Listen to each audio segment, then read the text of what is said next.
VD. സതീശനോട് മാപ്പ് ചോദിക്കുന്നു. 150 കോടിയുടെ അഴിമതി ആരോപണം പി. ശശി പറഞ്ഞിട്ട് രാജിക്ക് പിന്നാലെ അൻവർ. വ്യക്തിപരമായ കാരണങ്ങളാൽ നിയമസഭാംഗത്വം സ്വമേധയാ രാജിവെക്കുകയാണെന്ന് രാജിക്കത്തിൽ വ്യക്തമാക്കി പി. അൻവർ. അൻവർ സ്വന്തം കൈപ്പടയിൽ എഴുതിയ രാജിക്കത്ത് പുറത്തായി.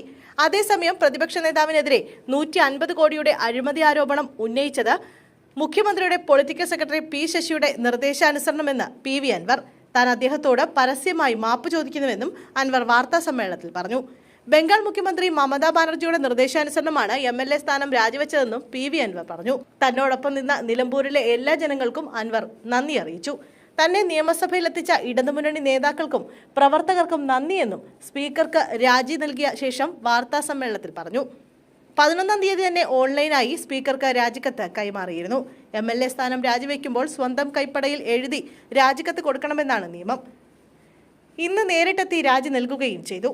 രാജി സ്വീകരിക്കേണ്ടതിന്റെ ഉത്തരവാദിത്തം അദ്ദേഹത്തിനാണെന്നും പി. അൻവർ പറഞ്ഞു. രാജിവെക്കുകയെന്ന ഉദ്ദേശത്തോടെ ആയിരുന്നില്ല കൊൽക്കത്തയിലേക്ക് പോയത്. ബംഗാൾ മുഖ്യമന്ത്രിയോട് കാര്യങ്ങൾ വീഡിയോ കോൺഫറൻസ് വഴി വിശദീകരിക്കുകയും ചെയ്തു. വന്യജീവി നിയമം കാരണം കേരളം ബുദ്ധിമുട്ടുകയാണ്. ഈ പ്രശ്നങ്ങൾ ദീദി അറിയിച്ചു. പാർട്ടിയുമായി സഹകരിച്ചു പോകാൻ തീരുമാനിക്കുകയാണെങ്കിൽ പാർലമെന്റിൽ ഉന്നയിക്കുമെന്ന് മമതാ ബാനർജി തനിക്ക് ഉറപ്പ് നൽകുകയും ചെയ്തു. ഇന്ത്യ മുന്നണി ഒറ്റക്കെട്ടായി ഈ വിഷയം ഉന്നയിക്കുമെന്നും MLA സ്ഥാനം രാജിവെച്ച് പോരാട്ടത്തിനിറങ്ങാൻ മമത നിർദ്ദേശിക്കുകയും ചെയ്തു. അതേസമയം നിലമ്പൂരിൽ ഉപതെരഞ്ഞെടുപ്പിൽ മത്സരിക്കില്ലെന്ന് പി. അൻവർ വ്യക്തമാക്കി. നിലമ്പൂരിൽ UDF നിർത്തുന്ന കോൺഗ്രസ് സ്ഥാനാർത്ഥിക്ക് നിരുപാധിക പിന്തുണ നൽകും. ഈ സർക്കാരിന്റെ കാലത്ത് നടക്കുന്ന അവസാനത്തെ ഉപതെരഞ്ഞെടുപ്പ് പിണറായി സത്തോടുള്ള അവസാനത്തെ ആണിയായി മാറേണ്ടതുണ്ട്.